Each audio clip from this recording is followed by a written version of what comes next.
Hey, this is Double G, and I'm on Running It with Nate Sexton.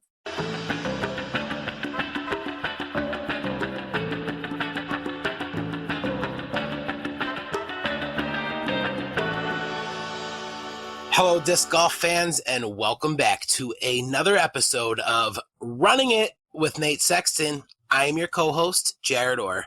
He is a man whose 2021 Las Vegas Classic disc paid out as much to the pros as the tour probably did this week, and our host, Mr. Nate Sexton. Nate, how you doing today, man? I'm great. Just got back home from Vegas. It was really nice to be back out there and play a tournament and do the Jomez thing and see all the Innova guys. I mean, it was really fun. I've been gone too long. Yeah, you were gone for a long time, but you cranked some stuff out. And for those of you who don't know, if you haven't checked it out, there's an awesome practice round with Nate and Yuli and Germ. I think we all know how that went. Nate won.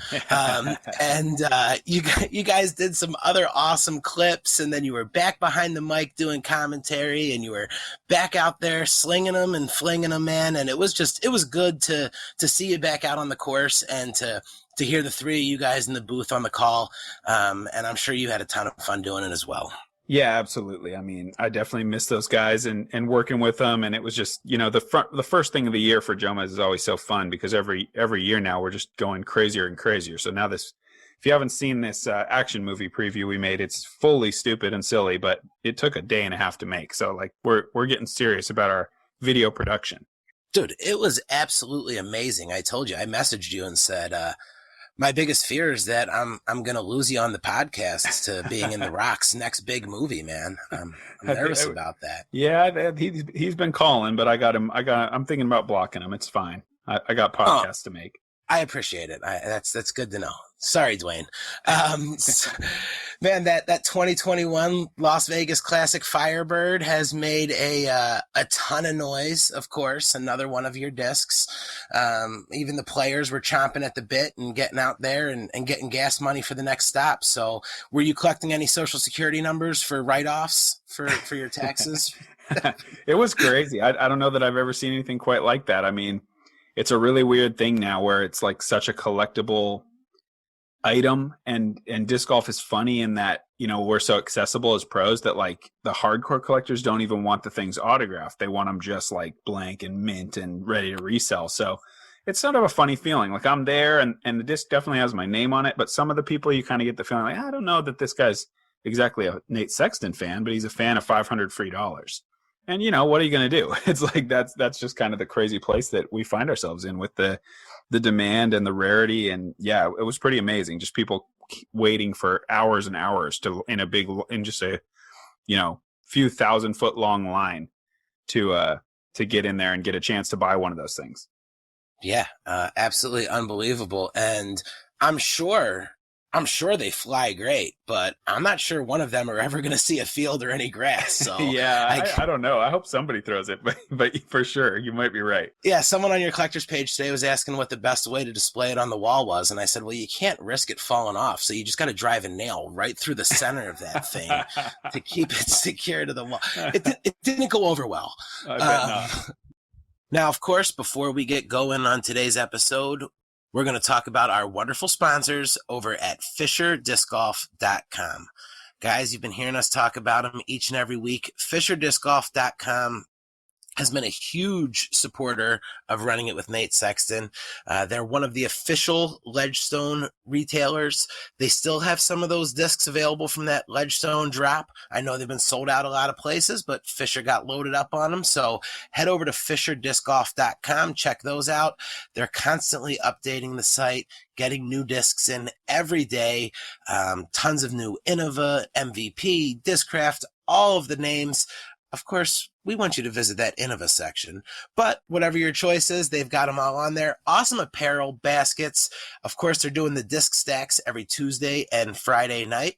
And Nate, I don't know if you know this, but Clint Calvin, who finished in 10th place at Las Vegas, he's a member of Team Fisher Disc Golf. Yeah, he's talented. Yeah, so that was a big win for them, and I think he qualified for the United States Championship already Absolutely. with his showing there. So that was that's really cool for Team Fisher. And Nate, when our listeners hop over onto FisherDiscGolf.com and pick up their new discs or apparel, how can they save themselves a little bit of money? You can save 10% by using our code RUNIT10, and it's always free shipping, so you can't beat it. Support a friend of the show, FisherDiscGolf.com. So we had an amazing episode that you recorded actually while you were in Vegas. We had Mr. Dave Dunapace on, and he just really gave us a lesson on the history of not just disc golf, but discs. And the feedback has been absolutely amazing. I've had so many people reach out. You can see the comments on Instagram. The one guy said, I wish this episode was 5 hours long. How'd you feel coming off that episode, Nate?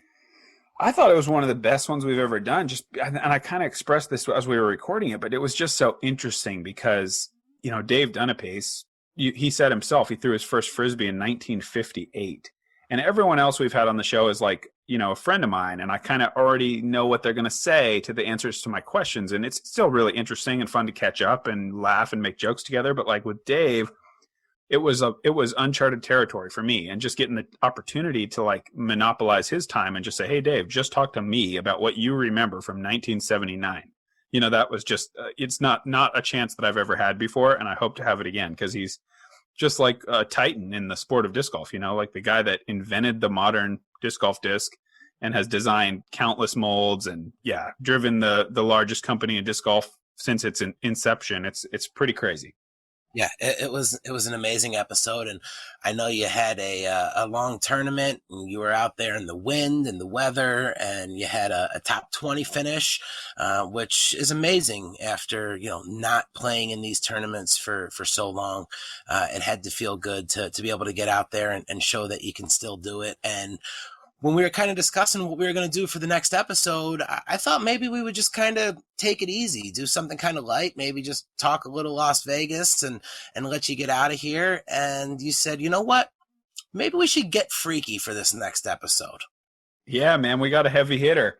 This guy, he's kind of a one of a kind in disc golf at this point. I don't think that anyone has ever had the same experience that he's had coming into our sport.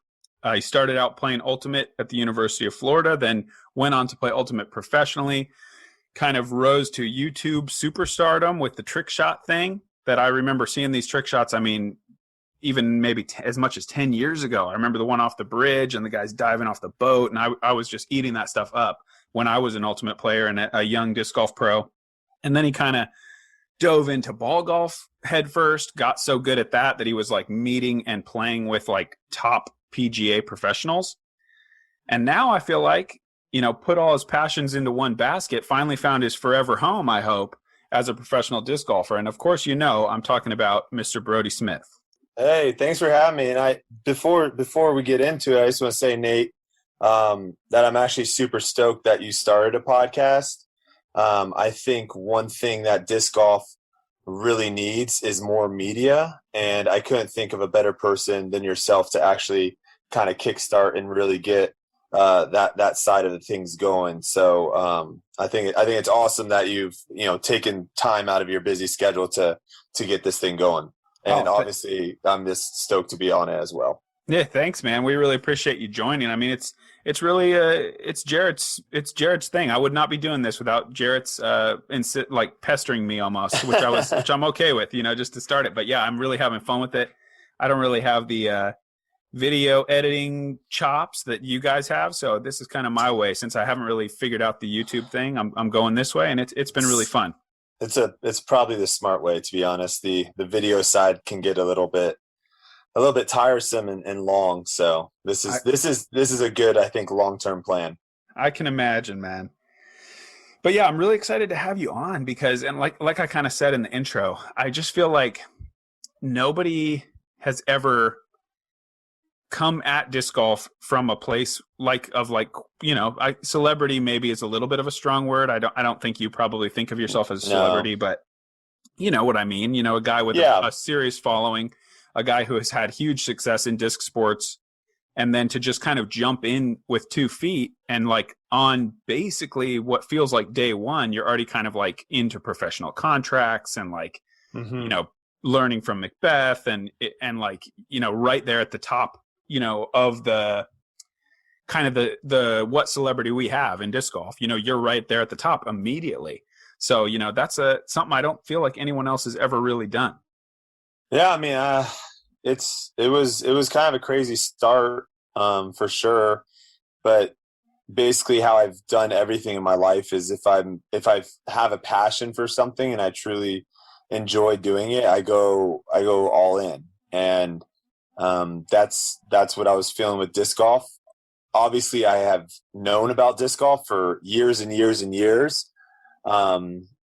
I've been on disc golf courses before, mostly playing with ultimate disc, just mainly because, you know, it was very easy to tell, or it's very easy for me to see how different the form is required to throw a disc versus throwing a frisbee. And I didn't want to ever risk messing up my form for ultimate by doing disc golf, but I knew about it for the longest time, but I was so focused on ultimate that nothing else really mattered to me. And then I went straight from ultimate into golf, and that was my focus 100%. And then disc golf kind of just, I guess everything just, like you said, everything just eventually aligned. And, you know, you can play the what ifs and stuff. And I've definitely thought about it. I was like, man, if I would have, as soon as I had like that first really bad knee injury, if I would have like known that I could love disc golf as much as I loved ultimate, it would have been pretty interesting to see where I would be now if I started back in like 2015. Sure. But obviously I'm happy that I got into it when I did. Yeah, I've just been enjoying the ride so far. Yeah, I would say you're not alone. I would say almost every disc golfer kind of has that, like, no matter if you're a big time pro or what, has that kind of like, well, I sure wish I would have started earlier. Because like, you know, even me, you know, I started at like 14 or 15. I was playing ultimate before that, and I still, you know, went on and played college ultimate and played disc golf at the same time. Yeah. But yeah, like definitely, I think once you get bitten by the bug and you become somebody who loves it, when it from I don't really understand why there's such a, maybe you can speak to this, why there's such kind of like a wedge between ultimate and disc golf. I've been in both worlds, and they're weird, like man. pretty like it's weird separate. But I feel like anybody who likes one could absolutely love the other. I mean, they're I don't know. It's just like the flight. If you like the flight, you're gonna like either one. Yeah. I'm sure you're known that I speak my mind, and I'm not afraid of the backlash. I think it's important for people to come out and say things that they feel is what's going on. And, you know, I think both in disc golf and in ultimate, you have a lot of big fish, small pond. Sure. And they want to keep it that way. And, you know, it's interesting because, you know, I played all sorts of sports growing up, and I never was really this whole notion of like our sport is better than everyone else. Because we have the best people. We have our community is awesome. We're so inclusive. We include, like, I never really heard that from anyone else, but it happened in ultimate all the time. And then now coming over to disc golf, I'm starting to hear it too. And I'm wondering if that's kind of like the barrier of like this notion of like ultimate is better than every other sport. And then disc golf, it has people saying that same thing. And so there's that little headbutt of like, let's not all get together and be friends. And I'm always man, like ultimate and disc golf aren't that big in comparison to all these other sports. Like we should be working together and trying to come together and grow and not have this notion of like one is better than the other and all this. I don't know. Yeah. I could go down that rabbit hole for a while, but yeah, it's interesting to me. I think I've definitely have met a lot of people that say they want a sport to grow, but when it comes to who is coming into the sport, then all of a sudden they're like, well, we want more people, but the right people. And I'm sure. like, well, that's okay. And that's kind of my take on ultimate. I didn't care if you played ultimate Frisbee with barefoot, if you played it with cleats and super serious, if you went to the gym and trained. I didn't care how you played Ultimate. My whole thing was just trying to get disc Frisbees into kids' hands and have them potentially fall in love, like you said, fall in love with the flight of the disc. It's unlike anything else. It really is. And once you really start getting a hang of throwing a disc, it's like you just want to keep going on. So I've always been a huge proponent of I don't care who gets into the sport, just as long as, obviously they're not, destroying our courses. That is something that I think is a little bit of an issue with disc golf and being public parks. Sure. Is I think, because people can just play for free, there's this notion that they don't really need to take care of it, unfortunately. So yeah, obviously I'm not a big fan of those people, but other than that, like anyone that comes on, we should be opening or welcoming everyone with open arms. Yeah, I agree with you. I think, if anybody can kind of lay the first couple stones in helping us build the bridge between the two sports, you got to be a good candidate for that. So I definitely agree with you. And I think, people want change, and growth, but they kind of want it on their own terms. And like the real world isn't really quite like that a lot of times. Mm-hmm. But yeah, man, let's get into some current events. I mean, we both just got out of Vegas. How'd you feel? Yeah. I mean, one of your bigger tournaments after putting in a big off season. I think your game's in a different place than we saw it last year because you're still so new. You're learning so fast. I mean, I was impressed. I don't know how you feel about your placing, but I thought you did well. 25th place. Yeah. The first two rounds, they could have been a lot better. I made two mental mistakes, one of in each round that cost me 2 strokes. And then overall, that tournament was the worst putting I've ever done in any tournament, even including Waco, going all the way back to my very first tournament. That was the worst I've ever putted. And that was kind of frustrating because normally putting has been my strong suit and something that has kind of gained me some strokes on some people. And I felt like it was so frustrating because going into the tournament, it just didn't. I don't know if this has ever happened with you, but it didn't feel right. Something timing was off, and I spent so much time on the putting green trying to figure it out, and I just never was able to feel confident. And then adding the wind and then adding all the rollaway potentials on all these greens, that was kind of like the worst combo possible. Yeah.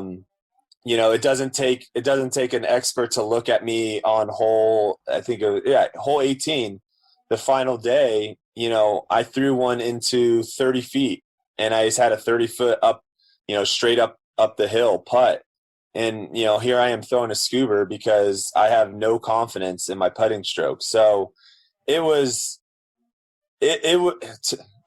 growing pains, obviously, because other parts of my game were great. I felt like off the tee, I was doing pretty good at keeping the disc in play. I felt like I was giving myself a lot of opportunities to make birdies, but my putting was just, I missed 10 putts, I think, inside of 25 feet. So it was frustrating because it could have been a lot better without me really having played that much better. But yeah, for sure. This year's kind of just getting back into the swing of things because I don't even count last year really as a season. Yeah. I got a couple tournaments under my belt. Then I got Lyme disease, came back and tried to play with that too soon. And that was a disaster. And plus I had no forehand. There was all sorts of whacked out stuff I was going through last year. So I feel like this is the first time where it's like, I'm actually prepared to play. So I'm just having fun and just keep putting the work down. And 2022 is really the season that I've got kind of circled as the one that I'm going to be coming out and trying to take some W's. Yeah, man, that's amazing. I hope you can do it. I would say, full disclosure, you're saying, I don't know if it's ever happened to you. I've played over 300 tournaments in my career, and I would say it could be as many as 100 where my putt felt kind of wonky. Yeah. Like that's not rare in my experience that you kind of get there and you're overthinking things or the wind. Certainly Vegas is a prime place to have a nervous putt, because it is, like you said, all the baskets are elevated on those little knolls, and the grass is so dry and so short that like even a lame duck that like hits the cage and drops straight down could pick up and roll on you. So you have a lot to worry about out there. So I wouldn't take it too hard. I think you obviously got the practice mentality to get yourself right and be ready for the next one. Yeah. What do you when your putt is feeling like that, do you do anything different practice wise leading into the tournament? I've described my putting. I can't remember if I said this on this show before, but we'll say it again. I kind of describe my putting as like, it's like a Ferris wheel, and there's like 40 cars on the Ferris wheel, and each car has like a mantra, like a putt, like a swing thought, and like it takes like 2 or 3 years for the Ferris wheel to go around. So like it comes back around, and I'll be like, oh yeah, like engage your wrist. What are you thinking? And when I do that for like 2 or 3 weeks, then I like don't really ever think about it again for like 2 years. But like the next car coming down is like, use your legs. And it's like, I don't know, there's just like so many things that can go wrong, so many factors in a good putt, that I just find like every week it's like I have a mantra or a swing thought that I'm like, okay, I'm just going to make sure that one thing is done right. Gotcha. And when I focus on that one thing, good things usually happen. The rest of my muscle memory and stuff kind of kicks in. But then I feel like, okay, now the next thing, now I forgot to do the next thing, and it's just a constant, like you're tinkering and like you're a mechanic under the car, and stuff just keeps breaking, and you just kind of have to be like, oh shoot, like I got to tighten that down. I hadn't tightened that for a while. And that's how I feel about it. It's just like always something new that I haven't thought about in a while, but now that's a problem, and I got to like shore it up and be like, no, that. And every time it feels like this eureka moment, like, oh my God, my legs. And then all of a sudden I feel like I can't miss, and it lasts a little while, I don't know. That's kind of my experience. But you're always trying to go back to the same type of form. You're not really tinkering too much of like, well, what if my stance was a little wider? Or what if I do this? You're always trying to get back to, you're not really changing your form too much, you would say. No, not much. The thing that I do is I'm primarily a straddle putter, but in the heavy wind, I switch to the stagger stance just because I feel like I can go like a little bit lower and more forward and backward energy from my legs. So I make those kind of adjustments, but no, I wouldn't say that I'm like actively, I'm not really trying to change anything about my form. I've joked like, hey man, like, I've had a great career. I hope to keep having success, but like, I'm not trying to reinvent myself now. I'm just trying to ride the train and play as well as I can, avoid injury, get stronger, and just have confidence and play with the skills I have. And obviously I look to add like discs and like confidence in stranger, like rarely used shot shapes. But I wouldn't say I'm like, oh man, if I only could like change my form this way. I'm kind of being past that, at least for myself. Gotcha. Well, Nate, let me ask you, Brodie this is his second year, I guess, going into really playing disc golf. How long did it take you? I mean, at what point did you have all your stances and everything down that you knew this is exactly how I like to do it for this? I mean, obviously there's gotta be some feeling out period. Yeah, way longer than that. And I would say, like, even though I'm pretty secure in my putting stance now, like that doesn't mean that I wouldn't change it too. Like I wouldn't change it on purpose. I would change it because I would like miss a ton of putts, and I'd be like, I just need a mental reset. So I've done that before in my career too, where it's like I made a change like out, but not because I was like thinking, hey, I wonder if this would be better. More like I'm just so pissed off and I missed so many shots and my confidence is totally shot that I need to like try a new style, but yeah, definitely longer than 2 years where because I was still an amateur at that point, in my career, I was still just a kid. So I was still trying all kinds of different things back at that stage in my development as a player. Yeah, but Brodie, dude, you smashed that 80-foot scuba though. Yeah. Yeah. It's a useful shot for sure. I mean, it's literally the only throw that is similar to an ultimate frisbee throw. Yeah. It's the only one. So, no disc golfer really throws it ever, right? Because you don't need to. Why would you?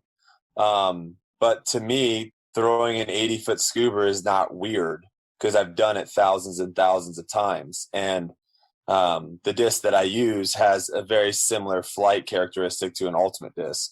So yeah, for me, it's kind of a no brainer for a lot of putting situations that you'll see guys just throw the disc up and underneath the basket, and they're literally just laying up, not even trying to make it.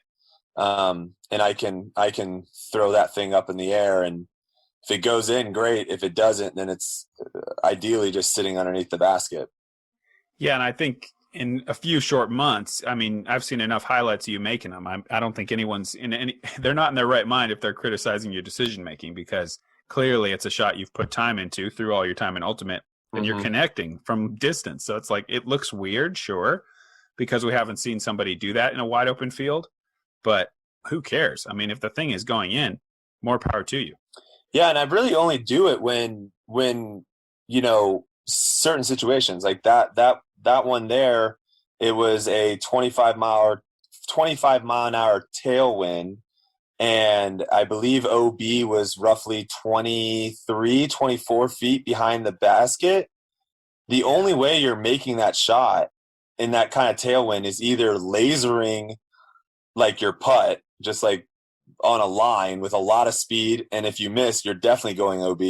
Yeah. Or lofting some sort of disc up in the air, because with that amount of wind, there's no way that you throw a normal circle 2 putt that it's getting there. It's going to get knocked down.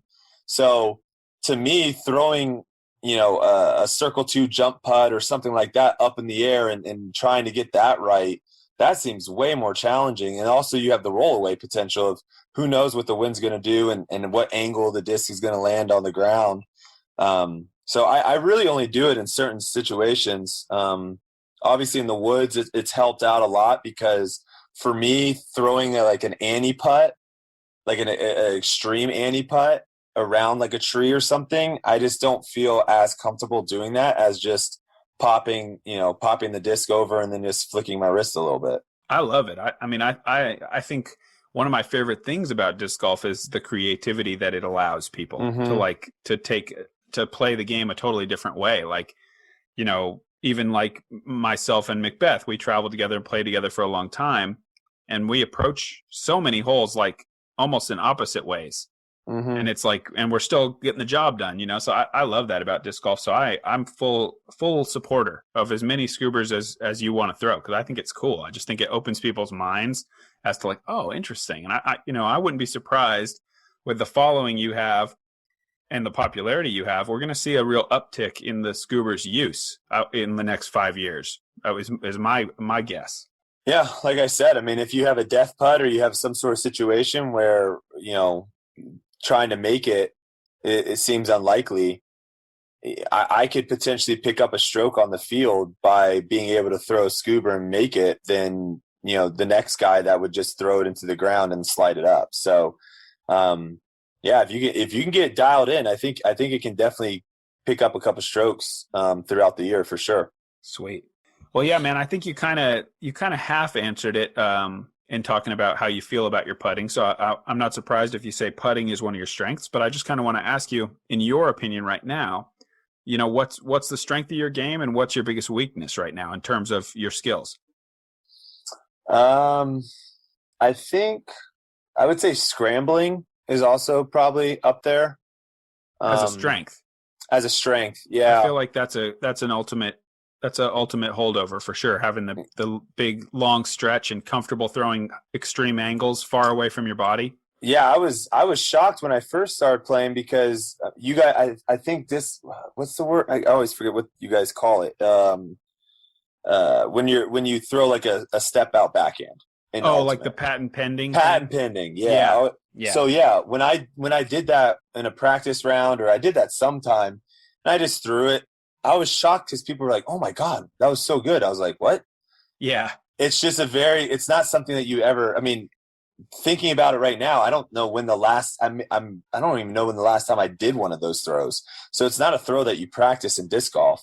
So yeah. I can imagine how difficult that is for a lot of players to do, but that's something that I've done hundreds of thousands of times in ultimate. So doing those type of throws, throwing a forehand above my head, stepping out and throwing a forehand underneath my knee. And then, like you were talking about earlier, just the creativity. I think I don't really get it so much from Ultimate, because Ultimate's pretty much straightforward in the type of throws you do, but definitely doing all the trick shots that I've done and learning all different types of release angles and just being comfortable with it. The more work and practice I get with these discs, I think the better I'm going to be, because that's the big thing, is really learning how these discs are going to react on different angles and different power, where, Ultimate I kind of had dialed in because it was literally just one disc. So I would say that's definitely a strength. And then I would say weakness right now would probably be, consistency obviously is the no-brainer. And that's just obviously going to come with time and reps. And like we were just talking about, right now I'm doing a big form change in my backhand and a tiny form change in my forehand. And, some people might be like, that's kind of silly. You have a tournament in 2 days. And it's like, well, yeah, if all you cared about were like short-term results, I don't really care if I get last place in this tournament. Yeah. Again, my focus is on 2022 and doing these form changes. If I can go from throwing, because after playing Vegas, I was like, I need to throw further. I don't throw far enough. So I was like, what do I need to do to throw further? So I started looking at my form. And then I started looking at Drew Gibson's form, Ezra's form, Paul's form, Eagle's form. And I was like, okay, they all have certain things very in common. They get to the spot differently, but when they get to that spot, everything is very similar. And I was losing a lot of power by having my lead foot open, which will make my hips open. I was losing a lot of power and consistency with just my reach back. It was very Ultimate-like still. And I wasn't driving through the pocket as much. So I'm changing those things because, I want to be able to throw 550, 600 on a golf line. Yeah. And so I'm looking at those things. So I would say distance would probably be a weakness right now. And then the consistency would probably be the weakness as well. Sure. But you're no slouch for distance. I feel like you've got probably almost 500 now, don't you? Yeah, I can throw 500 on a golf line right now, but I should be able to throw further. So sure, it's definitely not it's not a situation where you're 5'7", you're like, I want to be able to dunk a basketball, and it's like, well, sir, you're never going to be able to jump that high to do that. I know I can throw further because I have bad form. So fixing my form and getting it more clean, which is such a weird thing. One thing I always thought about in Ultimate Frisbee, no one, I played on some of the best teams in the entire world. No one ever talked about throwing. Yeah. We never did. You just joined a team and everyone just learned the plays and you practice and you try to figure out different ways to play defense and stuff. But no one ever was like, hey man, you're doing this with your backhand, or hey, you're doing this with your forehand. No one ever talked about it. But so that's kind of new to me coming over to disc golf, is like that, it's very similar, I would say, to golf, where everything is about form. You're constantly taking videos of yourself. You're constantly, analyzing just the small, minute things because, for the most part, like we played 54 holes. I would say 30 times I threw almost the same exact motion, just with a different disc in my hand. Yes. So it's like, how good can I get that motion? Yeah, for sure. That's the name of the game. If you could do it every time exactly the same way, then it's just making selections. You're almost like a machine, just choosing discs and reading wind and making those calculations. Yep. For sure. You kind of... Oh, go ahead, Jarett. Well, I'm sitting here listening to this, and I got to ask, man, like, you had an awesome Ultimate career. You had an amazing golf career. You were on The Amazing Race. You have over 2 million YouTube followers.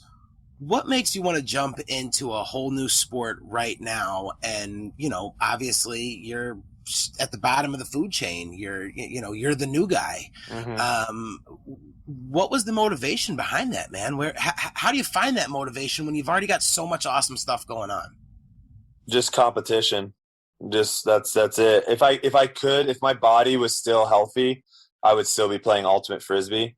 But that, unfortunately, I had to, finally realize, like, man, if I want to be able to walk when I'm 45, I need to kind of put up the cleats, because my body, I was just, 3 knee surgeries. All I needed probably was one more, and I'd be in a really, really bad spot. So I unfortunately had to hang those up, and then that led me into golf. And I always, as a kid, because that was one of the sports that I felt like I was just maybe most naturally gifted with, I always was like, hey, down the road, I want to just give myself like a chance to see how good I can get in golf. But golf is super expensive. And then on top of that, the amount of time it would take me, because in disc golf, I have, we kind of talked about some of the strengths and stuff I have. I've put in a lot of time throwing. It's just I was throwing differently. So transitioning over, I had to break a lot of bad habits, but I can pick up things a lot quicker. Golf, I'm competing against thousands and thousands and thousands of people that have been doing it since they were, 4 or 5 years old. So I loved that journey that I had in golf, and I loved the competition. I played in a couple tournaments and it was awesome, but I really missed throwing the frisbee. I really missed. And, I had the ability of playing a lot of different sports, but I chose ultimate frisbee just because it was unlike anything else. And Nate knows, being in it, you don't play ultimate frisbee for the money. It actually costs money to play ultimate frisbee. You don't ever get that money back. So you're playing it just purely for the joy, the passion, your teammates too. Like, some of my best memories are on the track, where we're just absolutely destroying our bodies for each other, knowing that, we're putting in the work to potentially win a national championship. All that competition stuff, that's what I've always looked for. And as soon as I kind of was like, I can put together golf and I can put together my love of throwing a frisbee, there's a sport that does both those things. I was like, man, it's like, why didn't I think about this earlier? So, I think you have to kind of be someone that is just absolutely all about competing and really just pushing yourself to see how good you can get at something. For sure. Yeah, I as like a 20-year-old kid, I was like playing ultimate, and I was super serious about it and playing on the traveling college team. But I was also like just starting out as a pro disc golfer.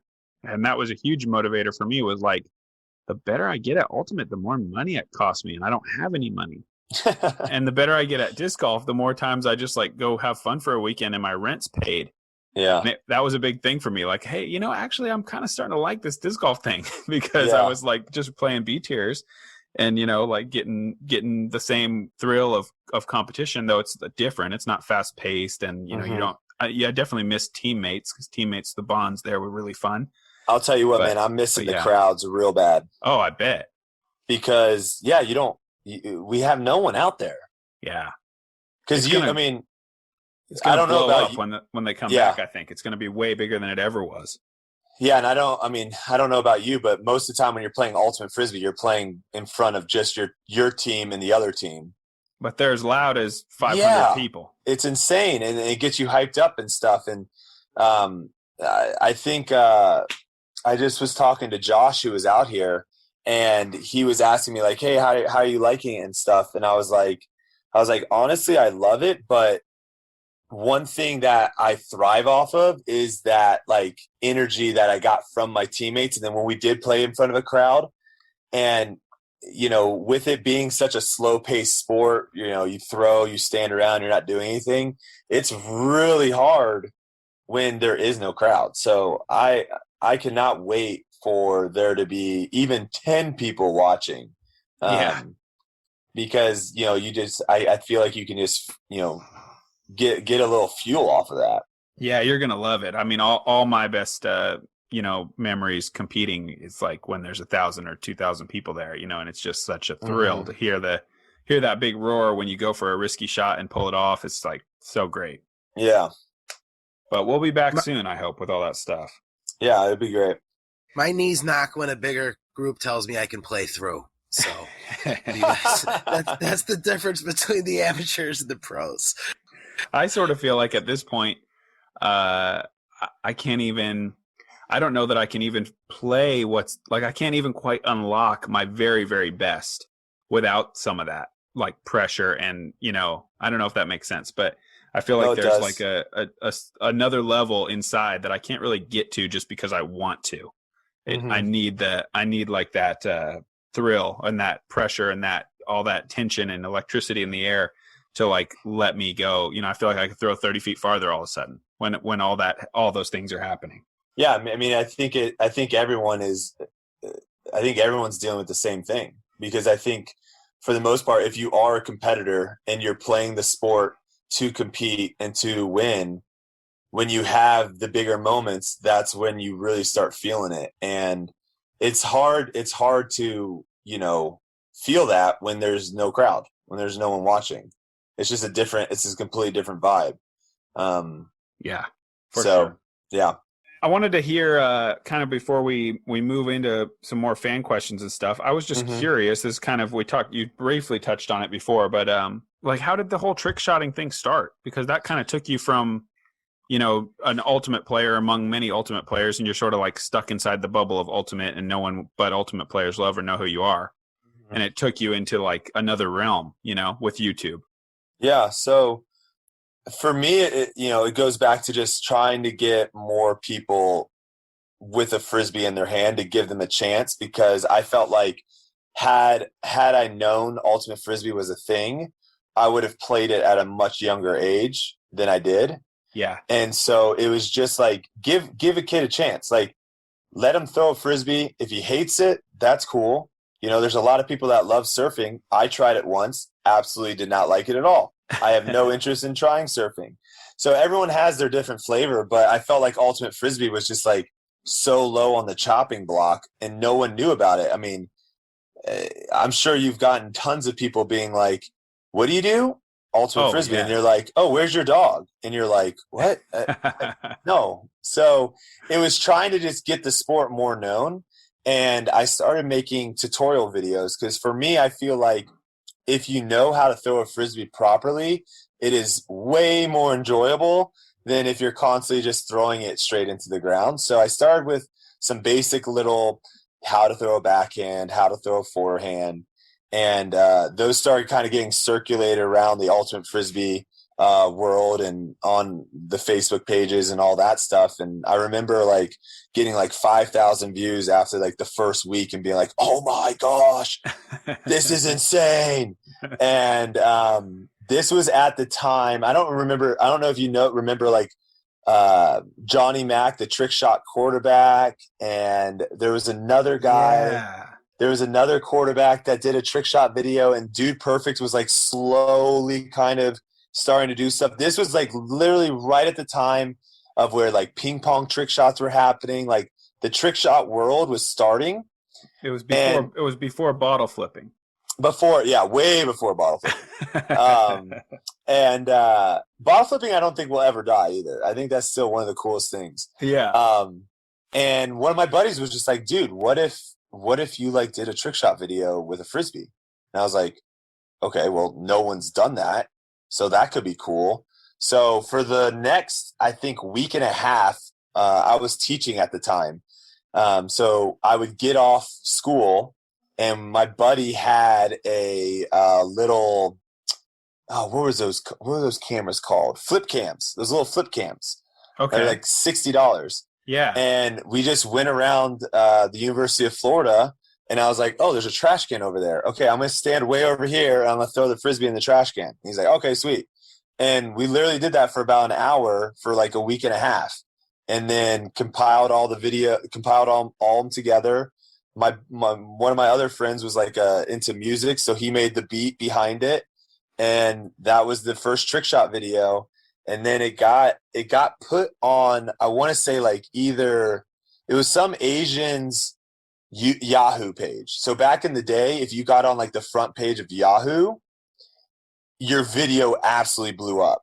Like my speedboat catch that you were talking about earlier. Yeah. That was put on the front page of Yahoo, like the United States one, and it got 5 million views in like the 24 hours. Yeah. So this trick shot video got put on some Asian Yahoo, and it got like 600,000 views in the first week. And I was like, what the heck is going on? And then YouTube sent me a thing. And this was back in the day where YouTube would send you, hey, your video is doing well. We want to put ads on your video. So you had to get YouTube to approve a specific video, and then you could put ads on it. And I was like, wait, I can make money doing this? And that was just like, I was like, wait a second, I could potentially like do this as a job kind of thing. Yeah.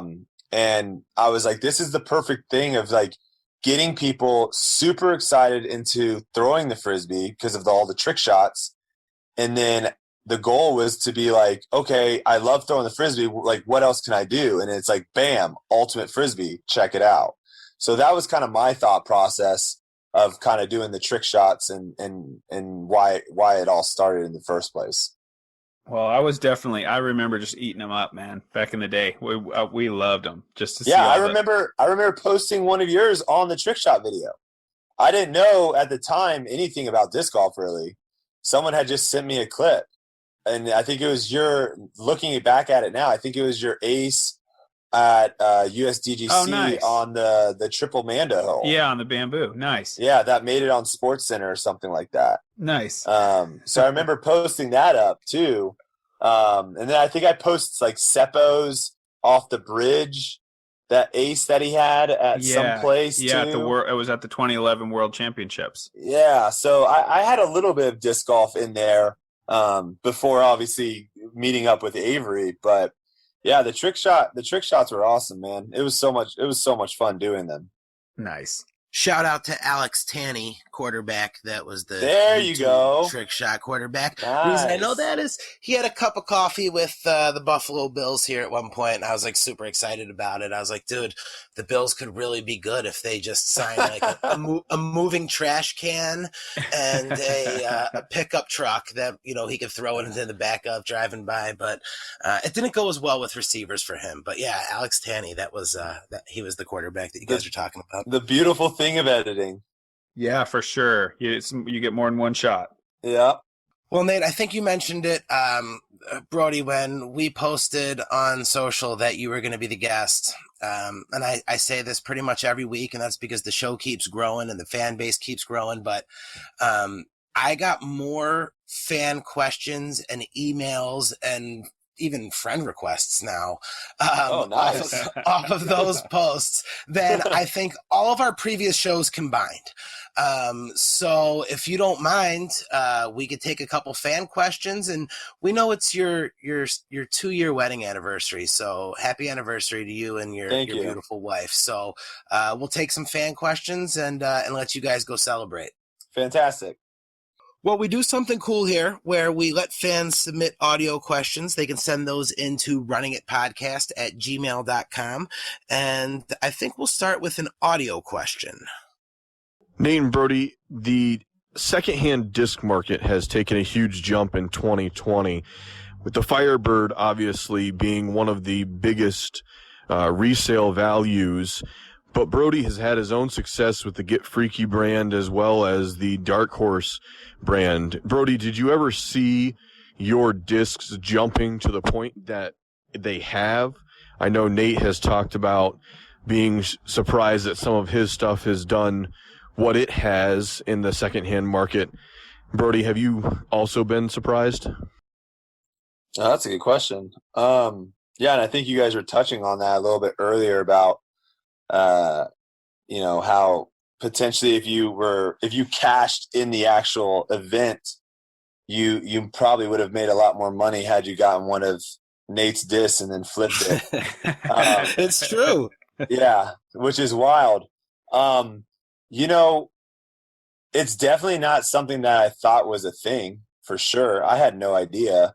And working with Discraft too from the very beginning, my whole thing was like, hey, I don't I don't want to just come in here and do a bunch of stuff because we can do a bunch of stuff. Like, I want to make sure that I'm putting in the work and I'm earning it just like everyone else. And, obviously I think people after a year can see that I'm here for the long run. I wasn't just jumping in here for no reason. But man, the disc market is wild. It is absolutely wild. I don't even know really how to answer that question, because I don't know if there's a solution to it. Because I know there's a lot of people are up in arms. I don't know. I mean, Nate might probably have a better idea because he's been around the crazy Firebirds for longer than I have, obviously. But, I think you see both sides, where you have some collectors that are like, I love collecting. And then you have some people that are like, I want the disc to throw it. And, there's this kind of divide right now where, some people are like, discs are made to throw. And then other ones are like, if I buy something, I should be able to do whatever I want with it. So I don't know how Nate feels on the whole matter, but I think it's absolutely wild for sure. And I think if there was a way, and this is not me talking about myself personally, if there was a way of somehow, there's so much money in disc golf right now, and this could go to so many different ways, but there's so much money in disc golf right now. The problem is the money's not going to the players. Yeah. And I think that's a real issue, because like we talked about earlier, Nate, when you were saying you're playing Ultimate Frisbee and you're playing disc golf, one Ultimate Frisbee was costing you money and you started being like, wait, I can make money in disc golf. I think when money starts going to the players, you're going to see two things happen. You're going to see players take the sport more seriously. They're going to practice harder. They're going to change their lifestyles based off of being better at disc golf. And then I think you're also going to see a lot more athletes coming into the sport because there's actually money to be made, which will then ultimately make the product that fans watch way better, because there's going to be better disc golf being played. But I'll leave it at that. Yeah, I think that's starting to happen. I mean, clearly our buddy Paulie Boy just made a huge announcement, to that effect. But that's through sponsorship. I'm talking about like purses. Okay. The purse money is way too low. Yeah, I got you. Yeah, it's going in the right direction, though. I mean, it's out there. Well, look, last year Nate cashed $4,000 at Las Vegas. This year Eagle cashed $5,500. That's Jarett, question. I got a question for you, real quick. How much money do you think Last Cash got at this tournament? $400. How much money do you think 12th place got? $800. It got $1,000. It got $600 more. Oh, I don't disagree. I don't disagree that you guys should be making a lot more money, because there's a lot of money coming into those. Doesn't that seem insane to you, though? It absolutely seems insane. And 55th honestly, versus 12th? That seems wild. I think, and this is my personal opinion, and you guys may disagree, but I think disc golf pays out too many places. I think that, there should be a cutoff at some point where, if you want to pay that bottom tier a flat, like, hey, here's $250, thanks for showing up. But I think the majority of the money needs to go to the top 20, 25, however you want to break it down. But I think paying out as far as they do on some of these tournaments is crazy. But a $1,500 increase over the course of a year, that's certainly a big jump in 1 year. So I think it's heading in the right direction. I got a couple things. For one, the payouts definitely like go up and down and up and down, like at a given tournament. Like there'll be times when the USDGC pays $15,000 and then it goes down to 10 and then it's 12. And so it's not like just because it went up $1,500 this year, that is a good sign. I'm not trying to say it isn't, but that doesn't mean it couldn't be lower next year. I don't think it will, because I think things are starting to grow. Second, I have no problem with people collecting discs and not wanting to throw them. That's totally fine. Yeah. The thing that I don't like is when I hear about a guy who's like, man, I just can't get one. Like obviously COVID has caused a big spike in demand for discs in general. Mm-hmm. Maybe even more so for the signature limited run stuff. I would like there to be enough to supply for everyone who wants one to get one, and maybe that would kill some of that secondhand market stuff.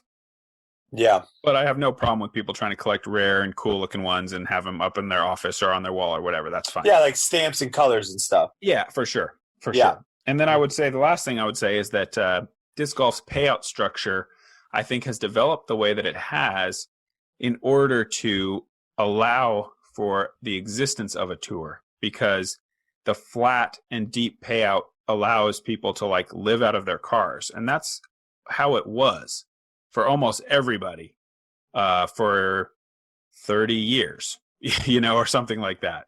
And then you had like even like a Ken Climo, starting up and starting to make a little bit of money and get his name on signature products and all this stuff.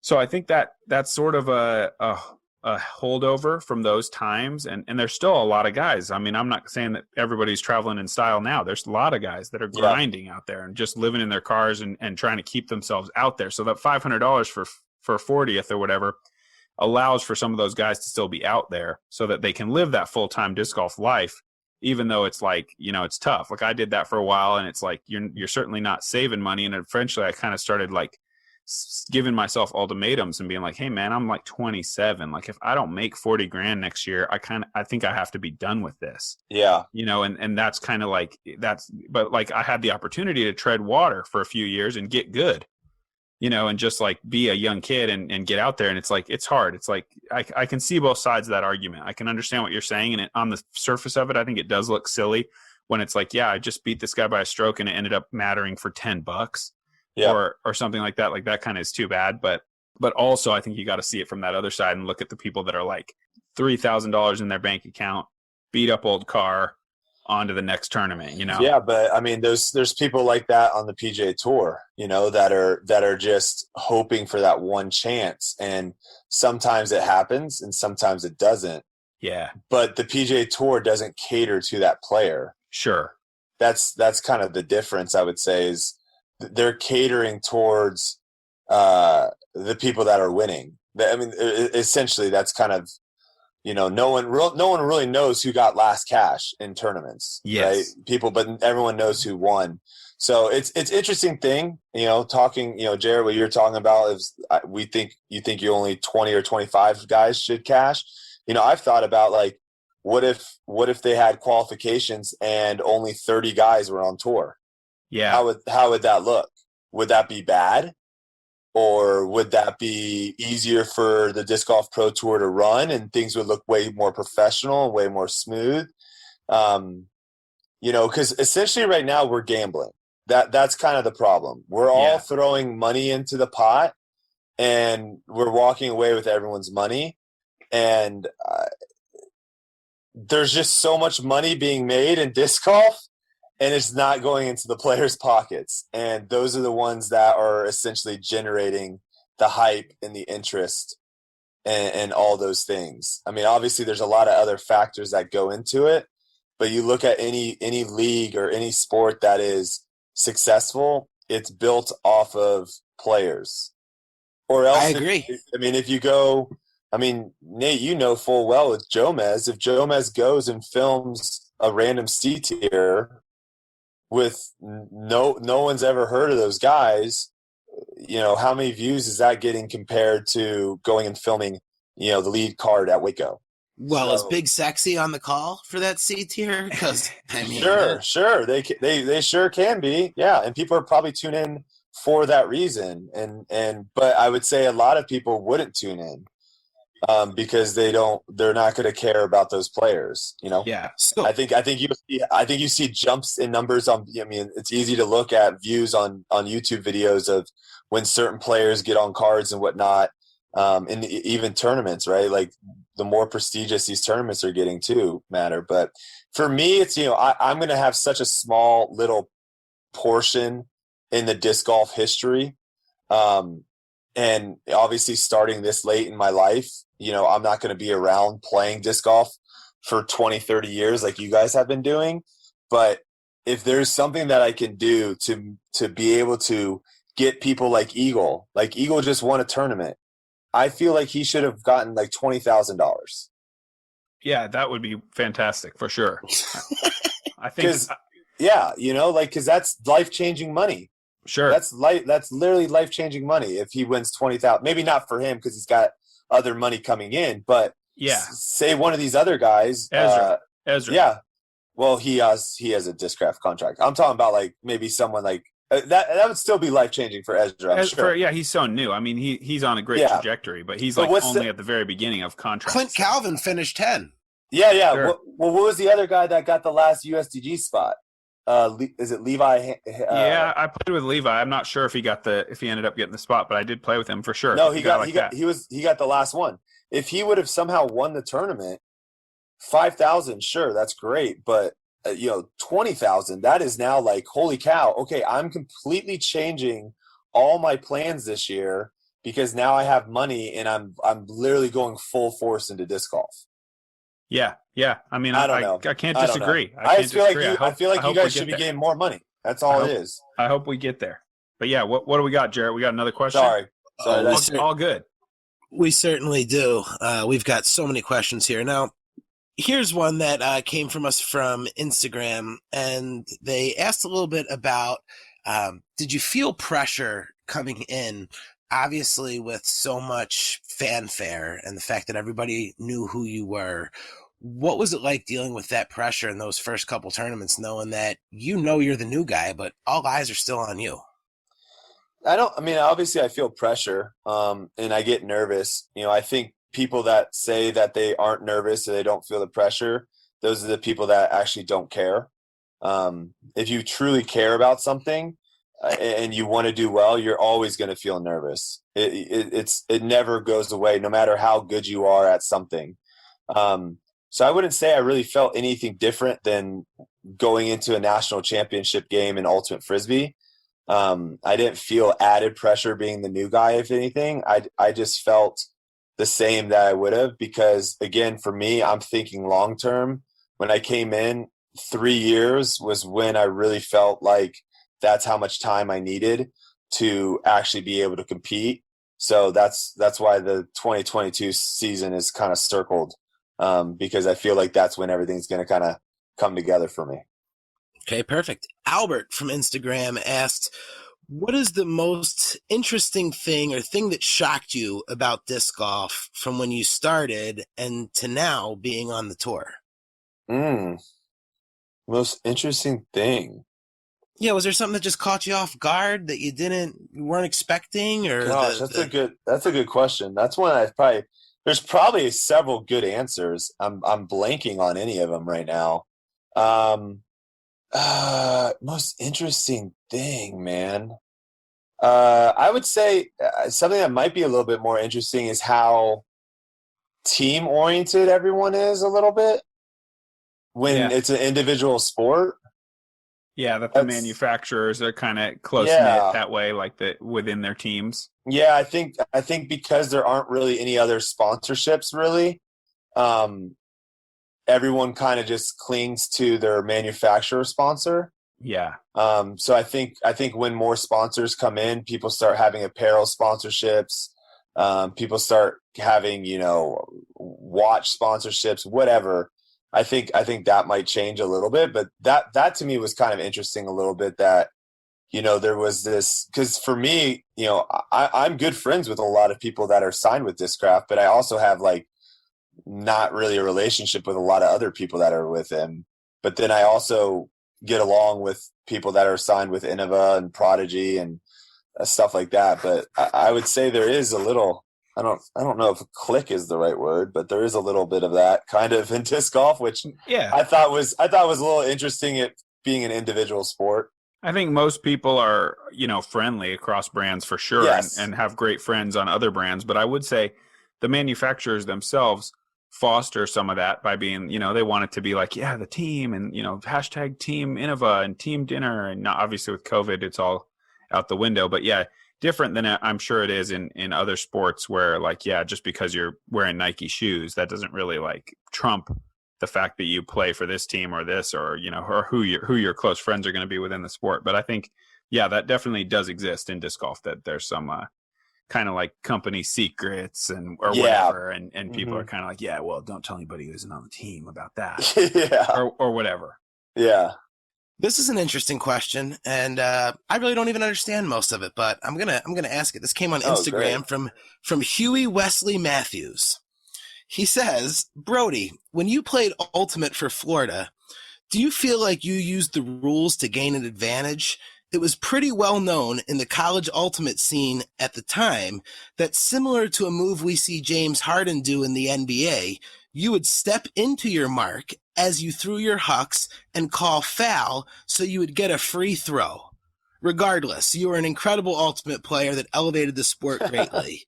I look forward to seeing how far you progress in disc golf. I have no doubt you'll see success over time. This sounds like somebody who your team might have kicked his team's ass in Ultimate at one point, is what I'm thinking here.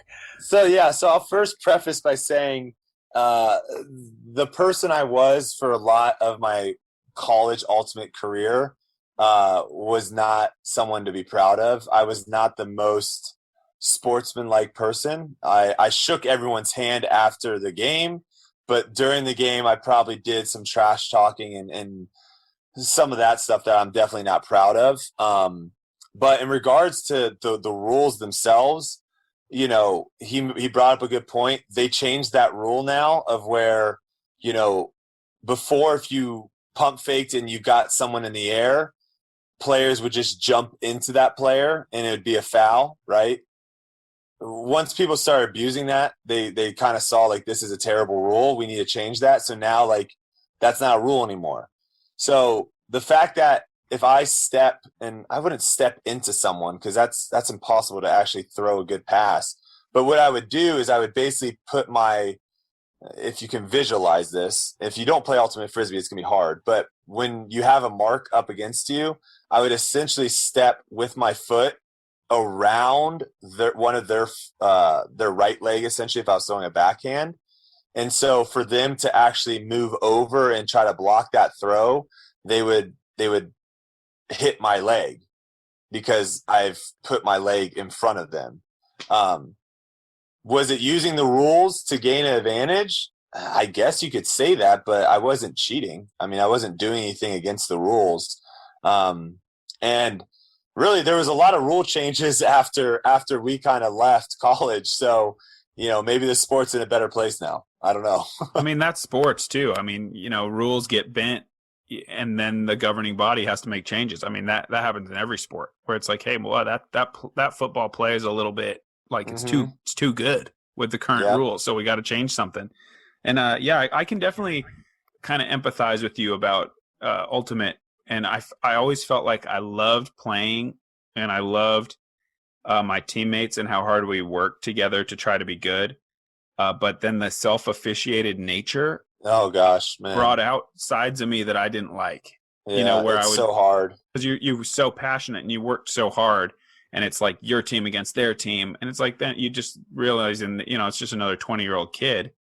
Yep. But yeah, I definitely had moments that I can remember from my Ultimate days where I was like, man, I was just being a total jerk. And I like, part of that was another reason why I love disc golf, because in disc golf, I'm like, I never have any feeling like that. So it's like, if anything happens, it's my fault, or whatever, and it's just all you against the course kind of. Yeah.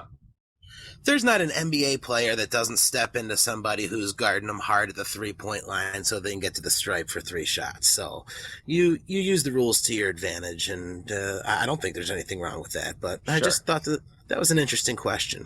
So another question from Instagram. Is there a spot now? I know you said 2022 circled on your calendar, but is there a certain spot or tournament that you've got circled for 2021 that you're really looking forward to getting to? I mean, definitely Idlewild and Ledgestone, because those absolutely destroyed me last year. Idlewild, I, for some reason, thought I had a forehand, and I definitely did not. So you can go and you can watch some of my rounds from that, and I was just like, oh my gosh, like my forehand was so bad. It was so bad, but I kept trying it on so many holes. So I would love to play that course again. And then obviously Ledgestone, I would love to get another shot there. Just because I think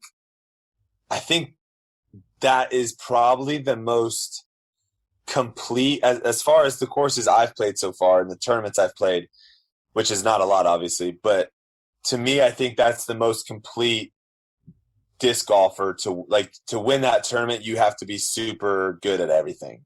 You can't just throw far. You can't just be really good at hitting straight lines in the woods. You have to have pretty much everything between those two courses. So I would really love to kind of go back out there and test my skills and see how I can do. Chad from Facebook wants to know, Brodie, what's your most memorable moment on The Amazing Race? Oh, geez. I kind of don't remember a lot of it, to be honest with you. It's just one of those things where, you know, I've been blessed to be able to do so many different things that so much stuff just kind of blends in. And so it's actually hard for me to even remember what the heck I even did on that show. And then plus my wife dated someone that was on the show prior to me, and they just would never not talk about it. So it was kind of ingrained early on to never bring the show up because it was kind of bad memories there. But man, I was trying to find in Mexico City at like 1:00 in the morning. I think we had already been up for over 24 hours. I was trying to find someone in a mariachi band. I think it was a 500-person mariachi band. I was trying to find someone that was fake playing. So You're literally running around, sticking your ears into trumpets, staring down these guys that look like they're playing the guitar. I don't know. I thought that was that's probably a terrible answer, because now I think about it, I went parasailing in the Alps, and that was ridiculous. So that probably would have been a better answer. There was probably a lot of better things in that, honestly. It's not too late. It's not too late. You can say parasailing in the Alps. It's okay. Yeah, that was pretty cool too. So maybe I'll go with that one. We also did some cool stuff in Bali, which I want to go back to. Bali's fire. Super underrated. But yeah, no, Amazing Race was cool. Yeah, I don't know much about Bali. I do know that we're the #3 sports podcast in Malaysia, Nate. So oh, heck yeah. I know that. We just got that in our email today, Hey. so whatever. All right. Shout out to all the Malaysian viewers, listeners. Yeah. Well, Brodie, I'll just tell you from a fan standpoint, watching you has been really cool. You do some awesome videos over on your YouTube page, and to see somebody be able to just come into the sport and, you know, let's be real, man. A lot of people in the beginning thought maybe Discraft was just trying to pull a celebrity name in and take advantage of 2 million views, but you really busted your ass. You worked hard. You cut your season short last year to get back to the basics and really kind of teach yourself. And to have that top 25 finish in Vegas, I think is absolutely awesome and amazing. And I appreciate everything that you do content wise for the sport. So, I had to put that out there. Hey, I appreciate that. And just to kind of go on that a little bit is, you know, I know a lot of people don't like the fact that, you know, I say a lot of stuff and, you know, I start a lot of topics and whatnot, but I'm a firm believer that just getting the conversation going and getting things out there and having people talk about it potentially could bring in new ideas that, you know, maybe haven't been brought up in a while, or maybe the timing was wrong and now the timing is right. For me, I think disc golf is an incredible sport. I think it is something that so many people can enjoy, whether it's a hobby or whether they want to try to make a career out of it. And the more that I can, everything that I'm saying and doing, I might not express it properly because, let's be honest, English is not my greatest suit. I got a 1370 on my SATs and I didn't miss a math question, so you can kind of do the math and figure out what I did on verbal. But everything's coming from a side of where I'm trying to either get more people playing the sport, or I'm trying to get people that are really putting time and effort into the sport more money. and those are the two main motives. I think we talked about earlier. I think a lot of these guys should be deserving way more money than they're currently getting. And I think there are some things that potentially we could be doing differently as people that play disc golf that could potentially help new players coming into the sport. So, you know, if you have an issue with me or something like that, I have no problem having a conversation with you.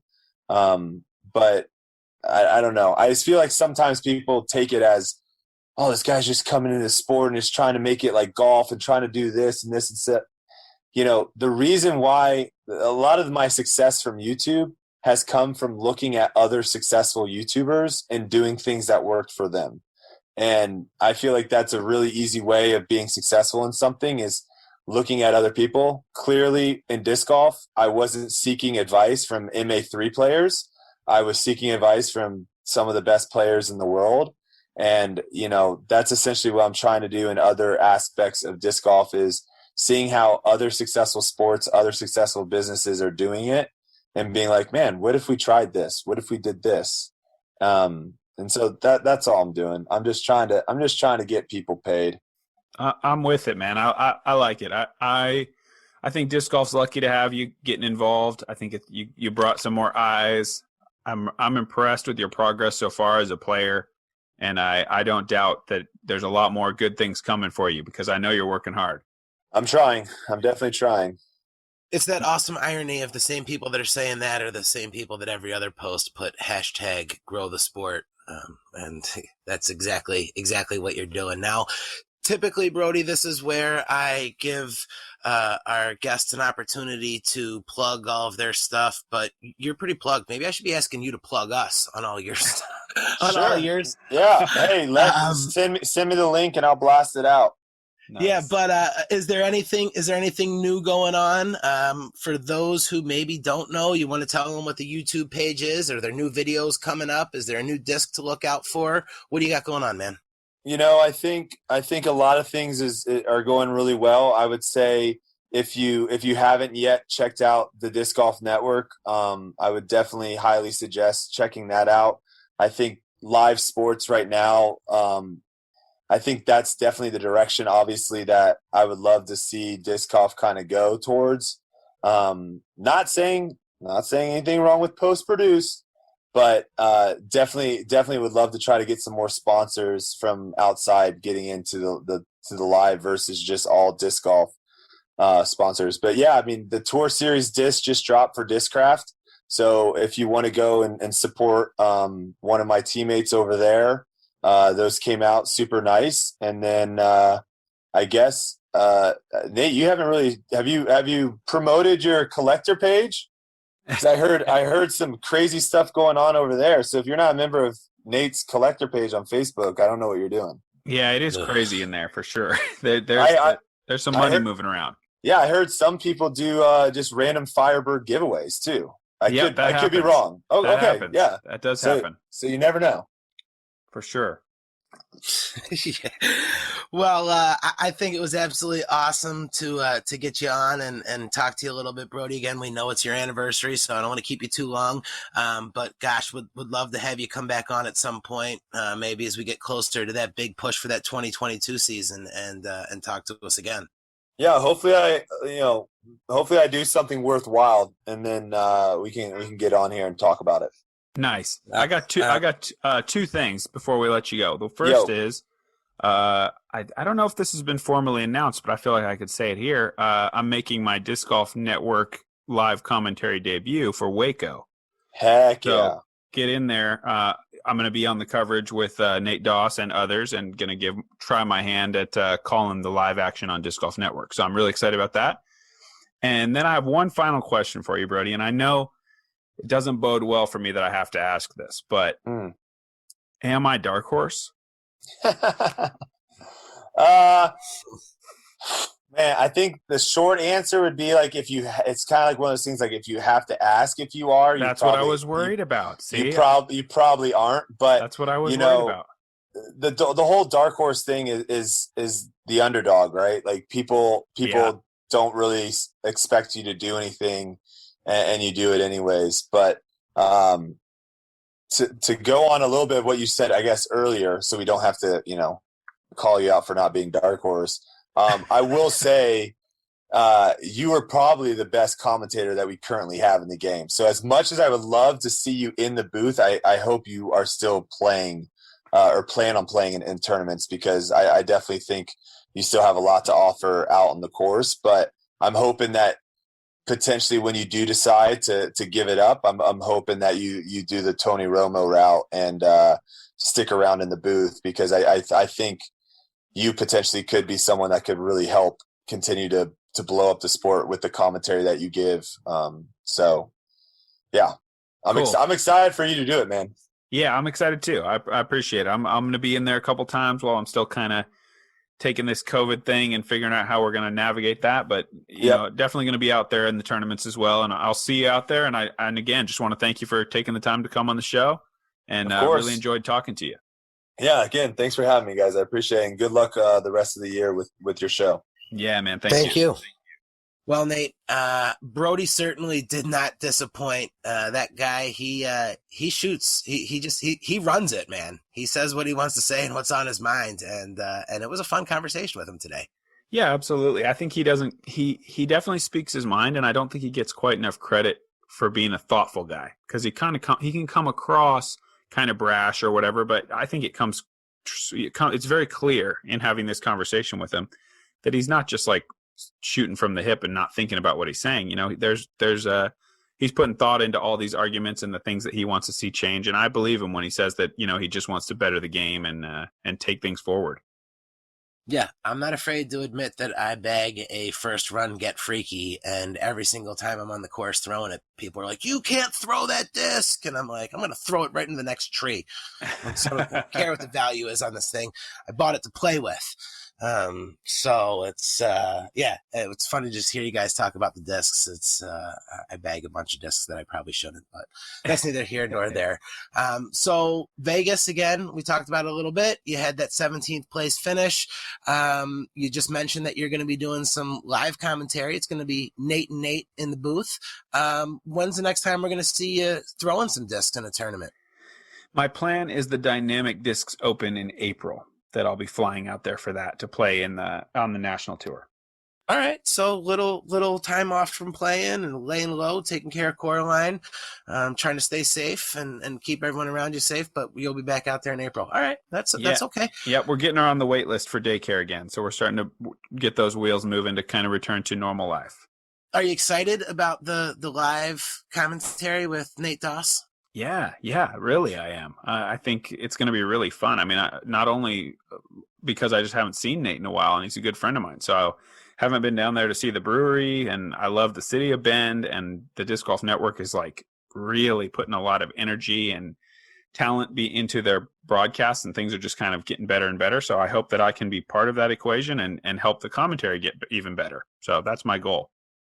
I'm sure it's going to be great. I'll tell you what, man, I love listening to Nate Doss do commentary. And if nothing else, because he is, he's one of those guys. He's in the conversation. And and when he says something, I know that it's from somebody who knows what they're talking about. And I'll tell you what, for Vegas, your buddy and our friend here on the show, Ian, he did an amazing job calling it with Nate. I know you probably didn't get to hear any of it live because you were out there playing, but Ian and Nate Doss did awesome.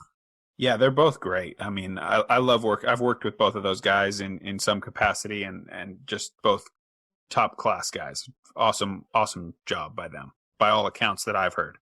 So it's going to be a while. We're not going to see a practice round until April, there'll be practice rounds. There'll be practice rounds. It'll just be, the practice round Prince and the guy who shoots over par on purpose, I'm starting to think, in these practice rounds.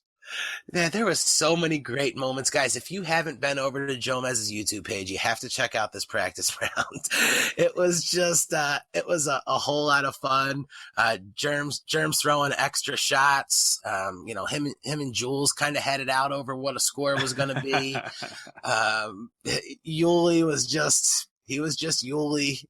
It was so much fun to watch. So I'm really looking forward to more of that. Yeah, and the other thing that just came out today is I made my OTB skins debut, skins match that plays on the GK Pro or GK Productions YouTube page. So I just made that. That video just came out with me, Kevin Jones, Calvin Heimberg, and Paige Pierce playing $100 a hole skins on the Innova course. So check that video out too. It was a ton of fun. We're all mic'd up, talking trash, making putts. Oh man, I missed that one, so I'm gonna have to check that one out. Just came out today, so yeah, you're still gonna be early to the party. All right, good man, because I'll take all the action that I can get right now in Buffalo. We're still knee deep in snow, so yeah, only disc golfing that's going on here is happening on the TV and on my phone. So nice. Well, Nate, it was amazing to see you back out there. Really looking forward to the Nate and Nate booth that the Disc Golf Network's going to be getting set up for us, and seeing you and hearing you do what you do best. But I guess until that happens, while everyone else is kind of just laying them up, Nate. I mean, you heard Brodie. He's going to be throwing 600 feet soon. The dude's coming for me. I got to run these shots. Guys, we will talk to you next week. And guys, don't forget to check out our friends over at FisherDiscGolf.com. You can find them on social media at Fisher Disc Golf. Check out all of their discs, all of their apparel, and supporting our sponsors is the #1 way to